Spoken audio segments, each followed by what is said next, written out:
Muy buenas noches, trovadores.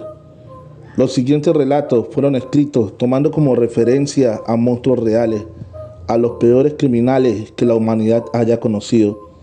Espero que el siguiente video sea de tu agrado. Trabajo con el FBI tras la peor organización criminal del mundo, el Sendero del Monstruo. Jeffrey Lionel Dahmer hizo parte. Sí, lo que voy a decirte tal vez parezca una locura. Y más que justo ahora, el conocido asesino serial Jeffrey Lionel Dahmer es tendencia mundial. Fue su crueldad y forma de proceder lo que hizo pertenecer durante mucho tiempo a la peor organización criminal del mundo, el Sendero del Monstruo. Básicamente, no nos centraremos en él, pero es un referente para que sepas qué clase de sujetos pertenecen a esta organización. Básicamente me centraré en hablarte de tres que vas a conocer a continuación, que siguen con un legado de terror, como lo hizo Jeffrey en su época dorada de maldad. Pero no te preocupes, en un próximo video te contaré cómo fue el paso de Jeffrey en esta organización. Así que no te lo pierdas, porque va a ser una locura. Historia original escrita por Trovit. Aclaración preliminar. Este relato es ficción, pero los tres monstruos que describiré son personas reales que sacudieron al mundo. Los nombres han sido cambiados y todo el desarrollo de la historia es producto de Trovit. Hola, quiero contarles mi experiencia trabajando en la penitenciaría de máxima seguridad que llevo hace unos años. Me resuelvo el nombre, ya que no quiero ser blanco de ningún tipo de ataque legal, o que los tres sujetos que mencionaré se enteren y estén en la mira de sus colaboradores. Sí, me refiero que aunque estos tres monstruos estén detenidos, tienen el poder para acabar a cualquiera que atente contra ellos si así lo desean. Hay toda una organización de criminales a los que estos pertenecen y una gran cantidad de personalidades importantes están detrás de esto. Mi nombre es Trovit. Actualmente tengo 38 años. Hace unos 10 años he venido trabajando en esto de la seguridad. Siempre quise ser parte de este medio. Sentir la adrenalina de estar cuidando a las personas más letales del mundo puede parecer algo desquiciado, pero cada quien encuentra sus formas de sentirse vivo. Y esta es la mía.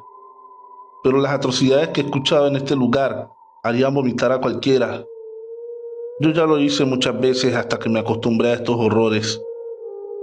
Aunque hay asesinos seriales, personas muy peligrosas, no hay nada que dé más asco que la historia de cada uno de estos tres tipos. Deberían estar condenados a muerte, pero alguien muy influyente tiene sus manos en ellos especialmente. Hace unos 3 meses que llegaron, cada uno de un lugar diferente del mundo. No trabajan juntos, pero se conocían. Se contaban todo lo que hacían para ver quién era el mejor haciendo lo que saben: torturar, asesinar o abusar de personas. No se permitía hablar con ellos, pero debido a mi experiencia y a mis años me encomendaron una misión especial encubierta por el FBI. Se trata de escucharlos, averiguar todo lo que pudiera sobre ellos, ganarme su confianza, haciendo que soltaran sus secretos. Y lo que se reveló en todo esto fue algo que no debía saber.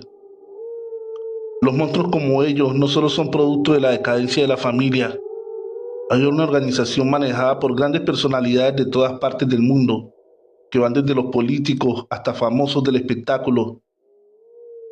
Tienen ojos en cada ciudad, estado, país, que se encarga de elegir a los próximos que harán parte de las filas de los que ellos llaman el Sendero del Monstruo. Personas con grandes problemas que terminan siendo entrenados para darles espectáculos que llenan del placer y la adrenalina que necesitan para ser parte de este grupo selecto de lo más bajo de la humanidad. Debes haber hecho algo realmente malo, algo siniestro que suena a nivel internacional, algo que diga que realmente no eres humano, y estos tres tipos ya lo habían hecho. Esta es la historia de cada uno de ellos. Empezaré por contarte la historia que llevó a Crowley a ser parte de estas filas, siendo uno de los monstruos que más asco provoca en la sociedad. Empecemos por el principio. Historia de Crowley. Crowley no era un hombre muy fuerte. Realmente en esa celda se veía inofensivo. incapaz de poder hacer daño a algún ser vivo. Su sonrisa te provocaba quedarte a hablar con él, confiándole todos tus secretos. Era imposible pensar los actos tan horribles que había cometido. Él nació en una pequeña localidad de Estados Unidos, un lugar muy tranquilo para vivir. Había tenido una buena niñez, pero todo cambió aquel día que fue abandonado por su padre cuando tenía 8 años. La decepción, el estrés de ser dejado a su suerte por quien había jurado amarlo para siempre, hizo que la madre de Crowley descargara toda su frustración contra él. Sufrió por ese entonces el maltrato físico y emocional por parte de su madre. Se fue desarrollando en este mundo de maltrato, pero frente a los vecinos con una niñez aparentemente normal. Realizó todos sus estudios universitarios. Apenas terminó la secundaria, obteniendo el título de ingeniero, fue en la universidad donde conoció a la mujer que hizo su esposa, Caroline, quien era una chica tranquila y silenciosa, casándose con Crowley cuando ella tan solo tenía 18 años, y que con el tiempo formaron una familia numerosa con 5 hijos sanos, hijos que jamás esperarían lo que ocurriría con el paso del tiempo. A mediados de la década del 60, Caroline da a luz a su cuarta hija, una hermosa niña que pasó una bella niñez, justo hasta que cuando cumple sus 11 años es abusada por Crowley, su propio padre. Esto es de las cosas más aberrantes que ha hecho este sujeto, pero lo que sigue después se escapa de mi imaginación. Es difícil decirlo, pero este hijo de su mala madre ya debería ser ejecutado. Y está aquí tras las rejas, tratado como si fuera un lugar de vacaciones.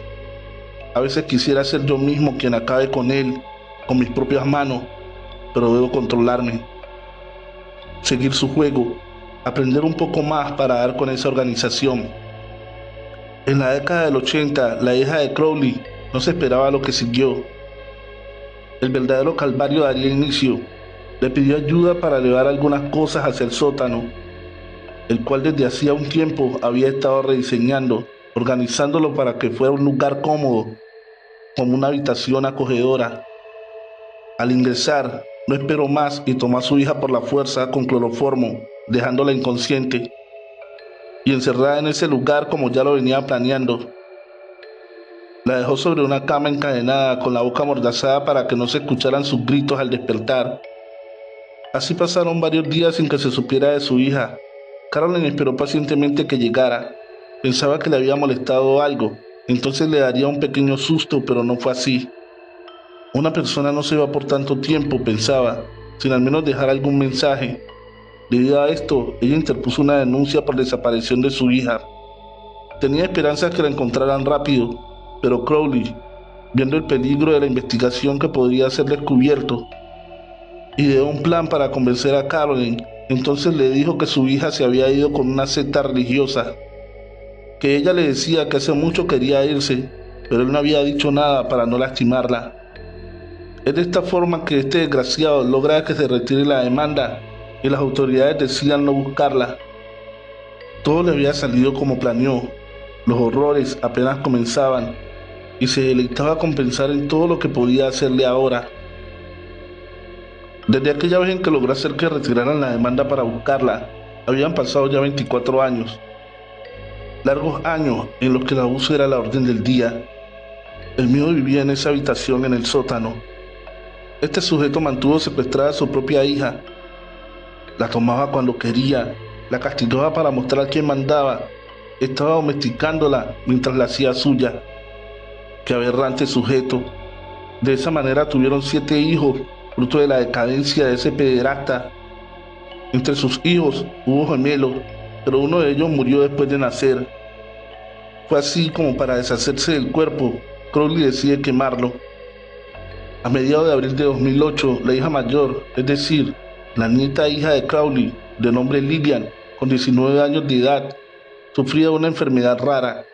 Esto no podía ser tratado en casa. Crowley no sabía cómo hacerlo. Por eso decidió llevarla al hospital de la localidad. Este fue el momento perfecto para que la hija abusada, y ya madre de 7 hijos, viera esto como una oportunidad. Entonces escribió una nota pidiendo ayuda, que escondió entre las ropas de su hija, con el propósito que los médicos la encontraran. Estos al leerla se dieron cuenta que algo andaba mal, y ese amigo era Crowley. Avisaron a las autoridades para que abrieran una investigación cautelosa y así atraparlo.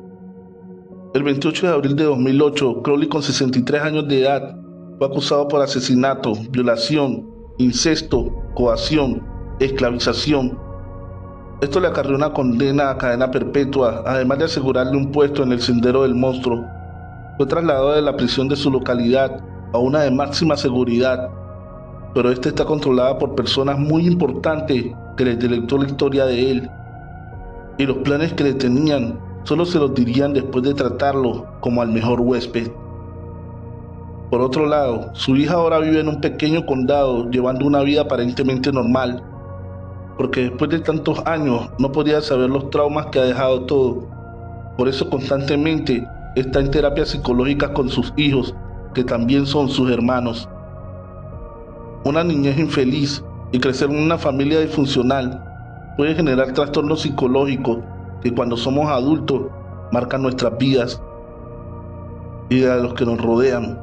Pero en este caso, dos familias sufrieron de una terrible vida mientras vivían al lado de al que podemos considerar un monstruo.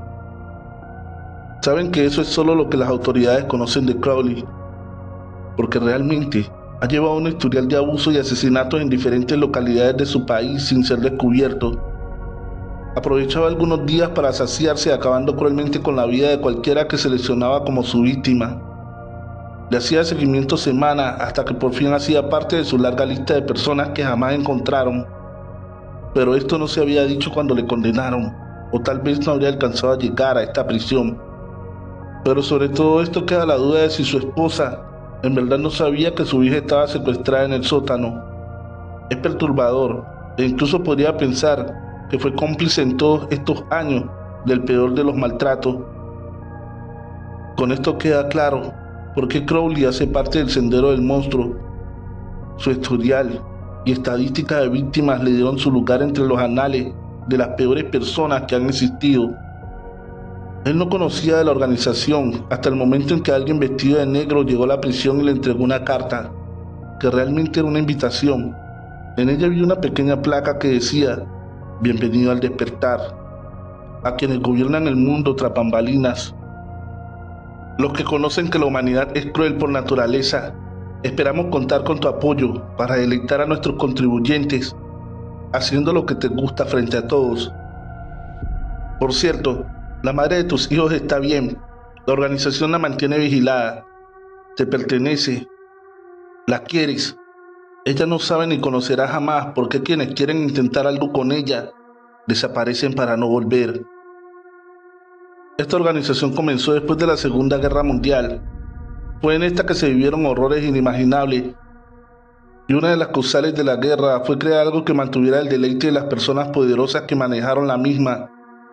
Así es, la Segunda Guerra Mundial, con todo su terror y miedo, fue algo planeado para poner de rodillas al mundo y así seguir con el control que llevan sobre cada uno de nosotros. Pero muchas cosas salieron, como fue la bomba de Hiroshima y Nagasaki. Por eso debieron terminarla. Desde ese entonces se creó esta organización secreta, donde una de sus ramas es el Sendero del Monstruo. Más adelante te diré todo lo que he ido averiguando sobre ella y el nombre de la misma. Por ahora déjame contarte cómo llegó el siguiente sujeto a ser elegido para el programa del Sendero del Monstruo: el señor Akane. La historia de Akane Kiyoshiro. Hace 12 años nuestro sujeto, Kiyoshiro, caminaba por las calles en busca de su nueva víctima. Sus retorcidos deseos eran lo que le impulsaban a caminar sin descanso. Motivado por sus hórridos pensamientos, se dirigió hacia varias escuelas, pero no encontraba el momento ideal para capturar entre sus perturbadoras intenciones algún chico o chica. Fue en eso que vio a Lila, de unos 8 años, que caminaba hacia la escuela. Era 10 de diciembre del 2008. La niña era perfecta, así que la interceptó, secuestró y arrastró hasta un baño público de una iglesia que quedaba en su camino. Se babiaba al ver a la niña en su traje escolar. No tuvo ningún reparo y actuó rápido. Kiyoshiro sometió en aquel lugar a la nena, la abusó sin reparo alguno, pero para mayor deleite de su pensamiento, no paró con sus retorcidas intenciones. Entonces la golpeó en varias ocasiones en el rostro y cuerpo cuando intentaba resistirse. Apenas de tan corta edad y ser tan pequeña, ella trató de dar batalla para no colocarlo fácil. Luego procedió a estrangularla, pero falló al hacerlo. Debido a esto, posteriormente sumergió su cabeza en un inodoro para ahogarla. Kiyoshiro abandonó la escena creyendo que la niña había muerto en el momento en el que perdió el conocimiento a causa de tan salvaje forma de tratarla. Pero su sorpresa fue muy grande, porque fue encontrada al borde de la muerte por sus padres, unas horas después. Estos llamaron inmediatamente a las autoridades y ambulancias. La trasladaron al hospital, donde fue ingresada rápidamente y sometida a una primera cirugía que duró 8 horas. Luego de esto, trasladada a la unidad de cuidados intensivos, mientras el personal médico trabajaba por su recuperación y ella se aferraba a la vida. La niña, aún con su corta edad, no podía entender cómo una persona sería capaz de hacer todo lo que le ocasionaron. Sufrió daños irreversibles en sus partes íntimas, al igual que en sus intestinos. Lo primero que los médicos comunicaron a sus padres es que ella tenía que usar una bolsa de colostomía por el resto de su vida para poder reemplazar los órganos que había perdido por el ataque. Esto era tan desgarrador que provocó ganas de vomitar. Este sujeto se divertía cuando contaba esta historia de sus espeluznantes hazañas, pero él lo disfrutaba más a medida que seguía relatando. Este caso fue tan brutal y despiadado que cuando las investigaciones de la policía comenzaron, tristemente, y aún en el estado que encontraba, ellos requirieron del testimonio de la niña, sometiéndola a largos interrogatorios, a pesar que ella había salido de otra cirugía. Este caso pasó a los fiscales, también que pidieron que todo quedara registrado y grabado. La pequeña varias veces fue requerida, porque no sabían utilizar grabadoras, haciendo que estos actos negligentes llevaran a la niña a sufrir desgastes físicos y psicológicos. Además que la hicieron testificar a sus 8 años frente a los demás pacientes que se encontraban con ella en la sala. Kiyoshiro había estado en el anonimato, había tratado de esconderse cuando se enteró que aún estaba viva, pero tenía la tranquilidad que ella no lo podría describir bien. Además, nadie lo vio cometiendo el crimen, era su palabra contra la de ella, pero aún así, este fue arrestado 3 días después del ataque, luego que una cámara de seguridad lo captara en el momento que interceptara a la niña y la secuestrara. Es aquí donde viene lo escalofriante. No era la primera vez que este cometía un acto de este tipo. El muy desgraciado lo tenía de hobby. El hombre resultó tener alrededor de 17 cargos por agresión sexual.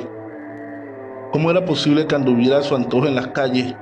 Por otro lado, en el año de 1980, había tenido una condena de 3 años por violación. El caso de esta niña se volvió mediático, así que los fiscales solicitaban al tribunal una pena de cadena perpetua. Merecía pudrirse en la cárcel, pero más de 400.000 surcoreanos firmaron una petición para la Casa Azul, solicitando la pena de muerte para el agresor. No obstante, un par de meses más tarde el tribunal sentenció a Kiyoshiro a tan solo 15 años de prisión, y como si no bastara, redujo 3 años la sentencia, porque en el momento de cometer el delito, el hombre se encontraba bajo los efectos del alcohol, y porque el siguiente no estaba siendo consciente de sus actos, por lo que fue sentenciado a 12 años de cárcel, lo que hace que para este año 2020 quede libre cuando la joven cumple sus 20 años de edad. Todo un depredador sexual al acecho, pero este pidió no ser liberado, y fue entonces cuando fue trasladado a la prisión de máxima seguridad, donde estoy haciendo mi labor. Resulta que antes de ser liberado, Kiyoshiro recibió la carta para ser parte del Sendero del Monstruo. Se le dio instrucciones y todo estuvo arreglado. Él no viviría un día libre, ya que las familias estaban dispuestas a asesinarlo apenas estuviera fuera de las rejas. Pero la organización tiene oídos y ojos en todas partes. No podía perder un nuevo integrante para su deleite.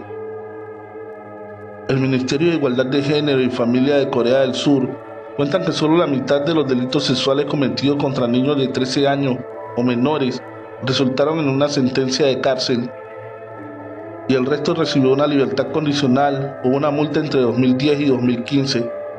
Alrededor del 61% de las sentencias de prisión fueron a 5 años y menos del 10% a más de 10.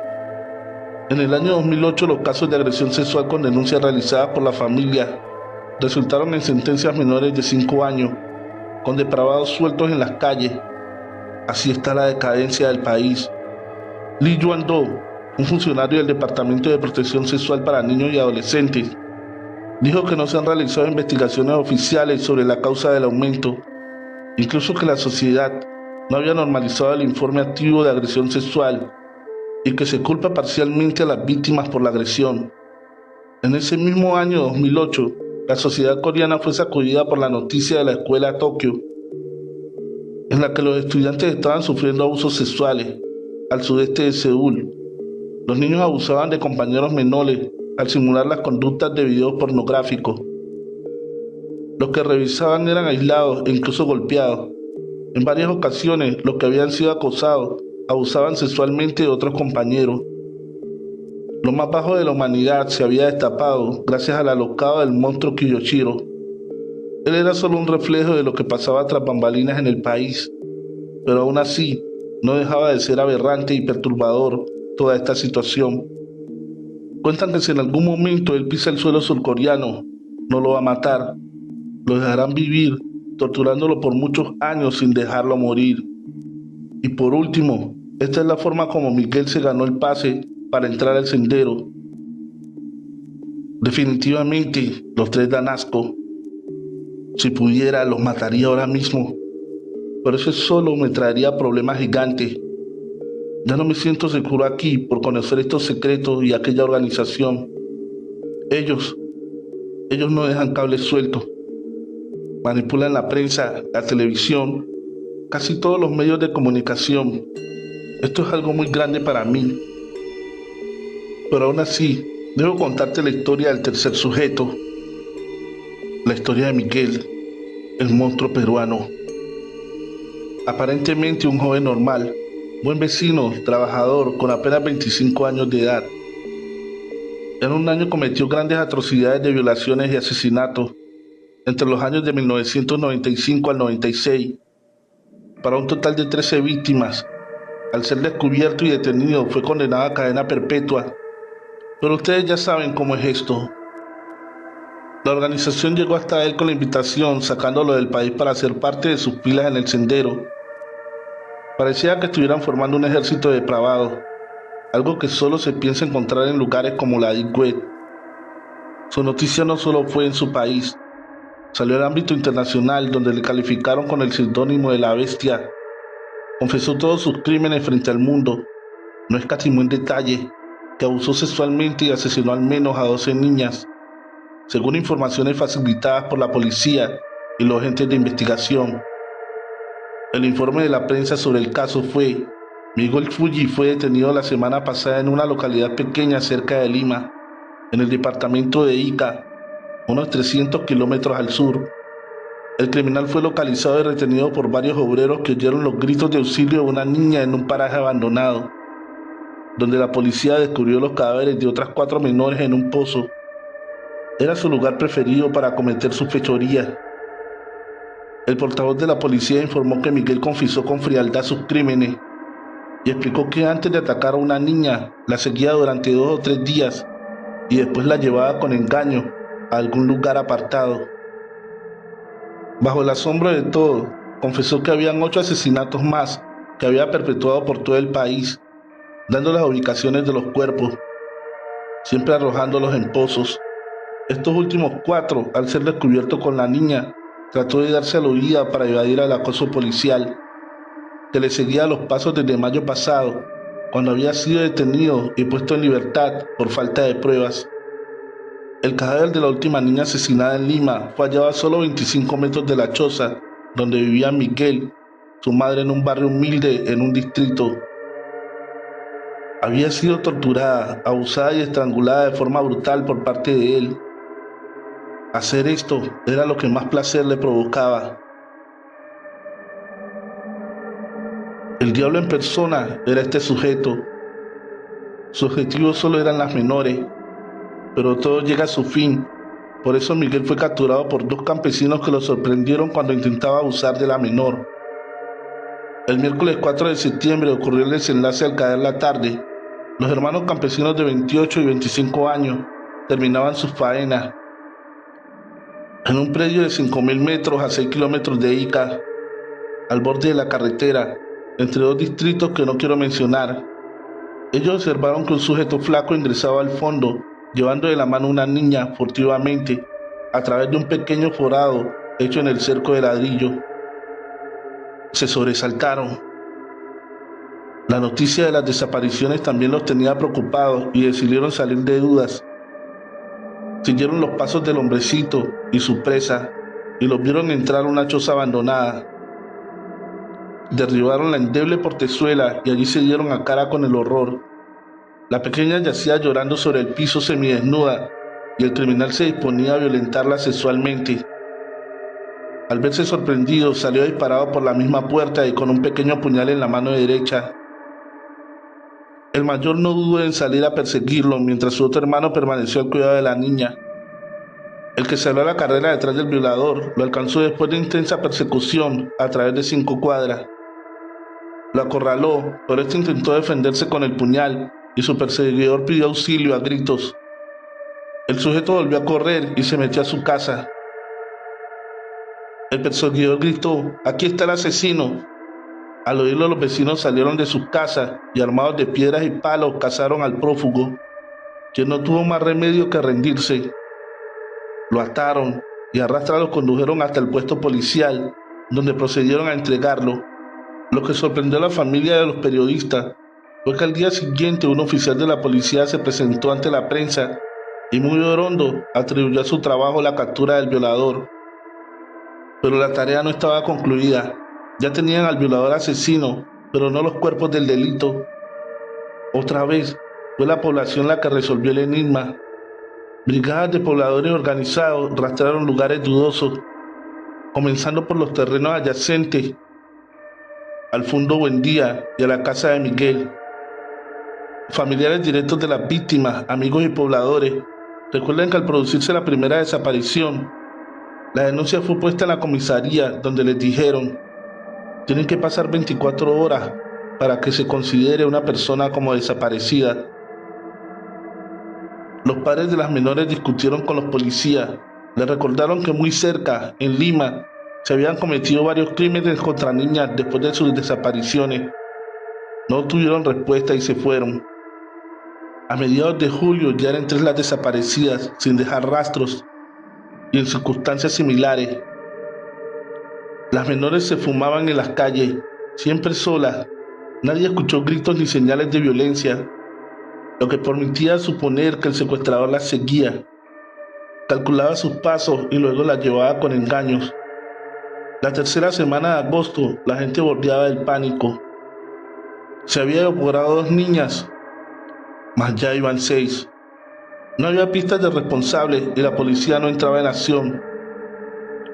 Nadie vio un rastreo en la periferia, en los lugares sospechosos, donde suelen reunirse drogadictos y borrachines.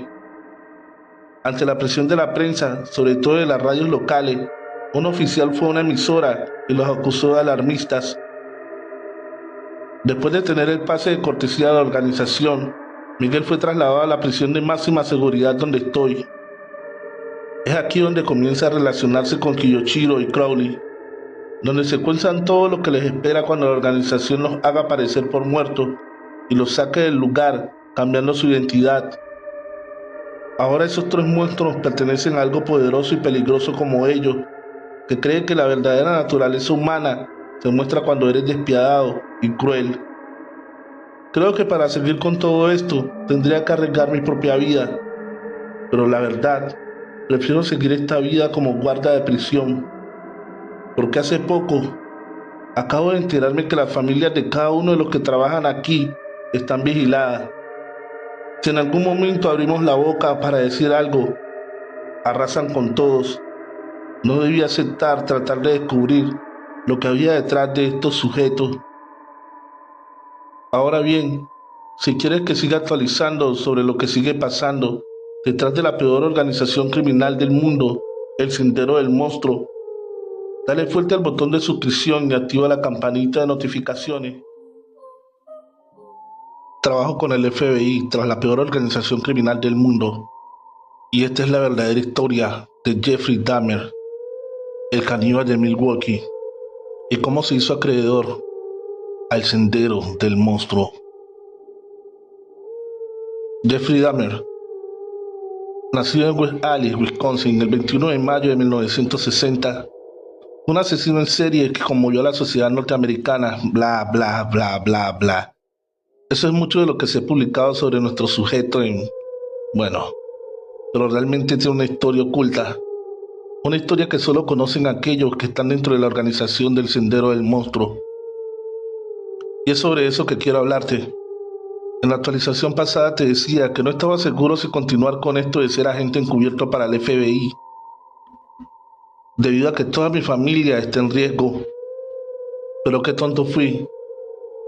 Una vez dentro no se puede abandonar. Solo resta confiar en que daremos con todo lo relacionado a la organización y así la destruiremos desde adentro. Antes de continuar, si aún no conoces o no has escuchado sobre Jeffrey Dahmer, déjame decir que está en tendencia por sus atrocidades. Hasta tiene serie documental en Netflix y otras plataformas de entretenimiento. Aún así, déjame contarte su historia y entenderás por qué se hizo acreedor de la carta de invitación del Sendero del Monstruo. Además de aclararte que la supuesta muerte es falsa, él aún está vivo.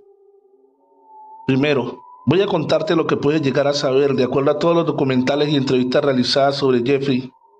Luego, sobre su invitación al Sendero del Monstruo y cómo se convirtió en un referente de lo más respetado dentro de la organización.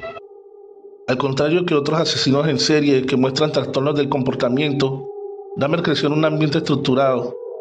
Fue un niño querido, sin embargo desarrolló una personalidad extraña y un miedo al abandono que sería lo que marcaría su conducta asesina. Desde pequeño, según cuenta su padre en una entrevista, ya mostraba interés por recoger animales y desmembrarlos, para después blanquear sus huesos y coleccionarlos. En el instituto, todos tenían a Jeffrey como alguien extravagante y raro. Esto le trajo las burlas de los demás, lo que sin duda contribuyó a reforzar esa sensación de abandono que mencioné antes. Algo que acentuó todavía más ese rechazo por parte de los demás fue el hecho de que desarrollara un temprano alcoholismo. Acudía bebido a clase, que como él decía, era su medicina. Esto atenuaba su tendencia hacia la excentricidad. Sus padres se divorciarían antes de que él cumpliera los 18, hecho que agravó todavía más el miedo al abandono, cuestión que como veremos más adelante será fundamental para poder entender sus crímenes. Su inclinación sexual también marcaría sus posteriores crímenes. Comenzó a masturbarse con pornografía homosexual y observando las entrañas de los animales que cazaba y desmembraba. Sería pues tras el divorcio de sus padres cuando llevaría a cabo su primer asesinato. Una de sus fantasías consistía en recoger a una autopista y poseerlo, acción que llevó a cabo en 1978. Su primera víctima sería Steven Hicks. Recogió al muchacho haciendo autostop, lo llevó a su casa, donde estuvieron bebiendo cerveza. Una vez Steven decidió irse, Jeffrey no supo cómo retenerlo, por lo que optó por aceptarle un golpe con una barra de pesas y posteriormente asfixiarlo con esa misma barra. Se masturbó una vez lo había asesinado. Al día siguiente fue a hacerse con un cuchillo de caza, desmembró el cuerpo, lo depositó en bolsas de plástico y salió para deshacerse de él. De camino se encontró con la policía, quien lo detuvo por conducir demasiado pegado a la izquierda. Tras hacer un primer análisis de alcoholemia que resultó negativo, observaron el maletero del vehículo y le preguntaron por las bolsas que portaba. Dahmer les dijo que se trataba de basura. Los agentes le creyeron, pero, sin embargo, tuvo que regresar a su casa. Una vez allí, guardó las bolsas en el sótano, a excepción de la cabeza, que lo usó como imagen para masturbarse. El cadáver de Steven Hicks se deshizo enterrándolo en un desagüe de su casa, donde lo mantuvo durante unos 2 años y medio, hasta que volvió del ejército y troció los huesos para esparcirlos por la maleza. El tipo realmente ya estaba retorcido, lo ideal para los que hacen parte de la organización, un hombre espectáculo para los poderosos de doble moral, que cuando entran muestran su naturaleza, la maldad. Tras este primer asesinato, la vida de Dahmer pareció reconducirse. Su padre lo convenció para que ingresara en la universidad. Lo hizo en la Universidad del Estado de Ohio, pero sus problemas con el alcohol le llevaron a tener que abandonar. Su padre volvería a insistir y logró convencerle de que se alistara en el ejército. Estuvo destinado en Alemania, donde la preparación como médico de campo le sirvió para ampliar conocimientos sobre anatomía, que le serían muy útiles en sus crímenes. De nuevo, por problemas con el alcohol, se vio obligado a licenciarse. Tras ello, pasó un tiempo en Florida antes de regresar a Ohio. Una vez allí, tras deshacerse de los huesos de su primera víctima, intentó dar un cambio a la situación. Se fue a vivir con su abuela, donde parece que hizo un intento de reinsertarse. Sin embargo, pronto comenzó a tener esas extrañas fantasías sexuales. Escondió un maniquí en casa de su abuela con el que intentaba satisfacer sus necesidades sexuales, pero no era suficiente. Acudía a saunas gay, pero tampoco encontraba lo que necesitaba, ya que eran ligues de una noche que sabía no iban a quedarse a su lado. En estos momentos, realizó un acto conmovedor. Se enteró del funeral de un chico de 18 años y por la noche quiso ir a desenterrarlo. Por suerte, el suelo estaba demasiado congelado, por lo que Dahmer no pudo llevar a cabo su propósito. Para que vayan enterándose cómo él solito fue construyendo su camino hacia la organización criminal más peligrosa del mundo. Pasarían casi 10 años hasta que Jeffrey llevara a cabo otro asesinato. En septiembre de 1987 conocería a Steven Toomey en un bar de ambiente. En este caso fueron juntos a una habitación de hotel. Jeffrey Dahmer asegura no recordar nada de lo que pasó, simplemente que al despertar se encontró con el cadáver del chico y signos de haber forcejeado. Ante tal situación, se decidió a comprar una maleta de gran tamaño donde meter el cadáver para transportarlo hasta el sótano de su abuela. Allí practicó la necrofilia con el cadáver antes de descuartizarlo para deshacerse de él, a excepción de la cabeza, que le sirvió para blanquearla y quedársela como trofeo. A partir de ese momento, entraría en una espiral de asesinatos a fin de satisfacer sus necesidades sexuales. Siempre usaba el mismo modus operandi con sus víctimas. Primero les ofrecía dinero a cambio de sexo. Una vez en su apartamento les administraba somníferos en la bebida para posteriormente estrangularlos. Desde el punto de vista de la criminología, Dahmer mostraba características de asesino mixto, es decir, organizado. Acechaba a sus víctimas, las engañaba y eliminaba las pruebas. Y desorganizado, porque practicaba necrofilia, comía carne, mutilaba a las víctimas y conservaba algunas de sus partes. En 1989, Dahmer fue procesado por intentar seducir a un menor de 13 años, pero no cumplió más de 10 meses en prisión. Sin embargo, antes de entrar convenció a Anthony Serr para ir a su apartamento para sacarle una fotografía. Allí lo estranguló, practicó la necrofilia y lo descuartizó. Lo curioso es que en esta ocasión le pintó el cráneo con aerosol. Sería tras su paso por prisión cuando el ritmo de asesinatos aumentó. 12 fueron sus víctimas desde este momento hasta su detención en 1991. El 23 de julio de ese año, Tracy Edwards, un joven maniatado, consiguió alertar a la policía. Arguyó que un hombre le había amenazado con arrancarle el corazón y comérselo. En ese momento se llevó a cabo un registro de la casa. Los policías no podían creer lo que allí les aguardaba. Encontraron corazones en la nevera, cabezas en el congelador, bidones con ácido con cuerpos en descomposición, así como un cadáver descompuesto en la cama. Jeffrey Dahmer presentaba una personalidad que debió de forjarse a partir de las continuas humillaciones de los demás. Se sentía aislado, fuera de lugar en la mayoría de los lugares. Cuando comenzó a darse cuenta que era homosexual, para él tuvo que ser un trauma, el hecho de que fuera un tema tabú en Ohio. Sin embargo, esta represión no debe ser algo clave en sus asesinatos, como tampoco lo fue el tema de la separación de sus padres. Ya de joven, Dahmer tenía fantasías recurrentes imaginando a las víctimas inmóviles, por lo que es algo que desarrolló durante su madurez sexual, aunque es algo que parece intentó reprimir y que pensó que nunca llevaría a cabo. Cada vez se dejó ir más lejos, buscaba nuevas sensaciones masturbándose mientras frotaba las vísceras de las víctimas. Se bañaba con los cadáveres, guardaba un cuerpo en su cama. Las fantasías de Dahmer no pudieron ser sofocadas con el maniquí. Es de destacar el tema del canibalismo, que si bien no es algo que practicó hasta el final, da una nueva dimensión al personaje. También choca con el hecho de que tuviera en mente crear una especie de zombie. Para ello trepanó el cráneo de las víctimas inyectándoles ácido o agua hirviendo, no obteniendo los resultados esperados. Dahmer tenía en mente, como así lo confesó en una entrevista, de crear una especie de centro de poder a partir de 2 esqueletos y varias calaveras, todo organizado en torno a la idea de poder absoluto que pretendía proyectar hacia sus víctimas. En ese contexto, simplemente como curiosidad, destaca que quería crear un ambiente similar al de Star Wars, ya que se sentía identificado con el emperador en ese deseo de control total que proyectaba sobre sus víctimas. Cuando la policía lo detuvo, el escenario que allí encontraron era macabro. Sin embargo, esa situación podía haberse podido evitar si la policía hubiese actuado con más precisión en algunos de los casos en los que pudo ser pillado, como por ejemplo cuando ejecutó su primer asesinato y lo retuvieron por conducir demasiado a la izquierda, logrando convencer a los policías de que las bolsas que portaba eran de basura.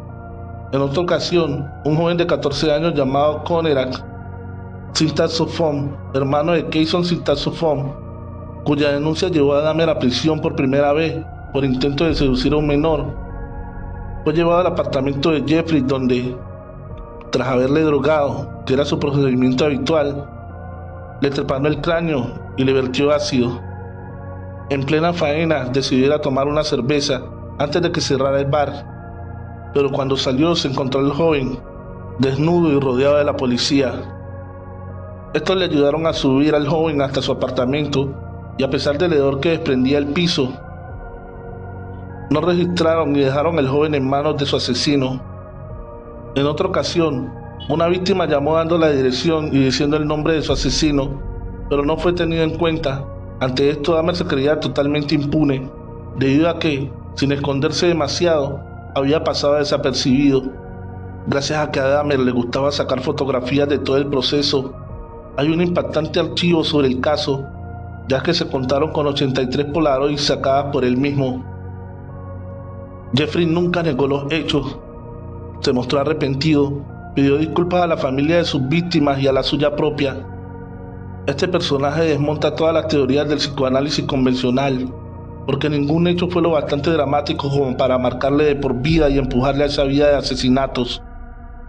Por otro lado, sobre su supuesta muerte dicen: el carnicero de Milwaukee fue sentenciado a 900 años de cárcel por los 17 crímenes cometidos, pero no llegaría a cumplir más de 3 desde su detención. El hecho de que un gran número de sus víctimas fuera gente de color hizo que corrieran teorías sobre su supuesto racismo, algo que Dahmer siempre negó. Esto lo llevó a granjearse la enemistad de grupos de negros en la cárcel. En una ocasión fue apuñalado por un grupo de presos, pero no sería hasta finales de noviembre del 94 cuando un preso afroamericano puso fin a la vida de Dahmer, de la misma manera con la que él acabó con su primera víctima, golpeándolo con una barra de pesas. La verdad es que para ese entonces Jeffrey ya no estaba en aquella prisión. Todo fue un montaje porque ya había sido trasladado hacia el sendero del monstruo. Una muerte falsa para calmar a los medios y todo ese show mediático que se había generado gracias a la perversidad de sus actos. Jeffrey valía su peso en oro y no podían perder el deleite de tenerlo en sus filas. La organización puso todo a sus pies, todo lo que quisiera y necesitara. Es así como este monstruo humano aún sigue haciendo de la suya en una de las islas controladas por el sendero del monstruo. Lo llaman el cazador de hombres. Secuestra personas y las dejan en una especie de juego en el que son buscadas y cazadas por nuestros sujetos. Esta organización criminal es lo peor que puede existir y acabar con ella no será fácil. Más adelante estaré actualizándoles sobre otros sujetos que han hecho parte de la misma. Sujetos que tú y yo creeríamos muertos, pero siguen dando los mejores espectáculos perversos para los que controlan los hilos tras la organización.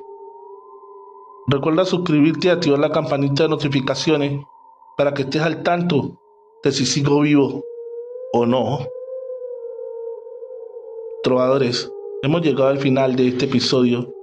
Agradecería mucho que dejaras tu pulgar arriba y un comentario explicando qué tal te pareció este relato. Comparte con un amigo o en tus redes sociales. Eso ayudaría muchísimo.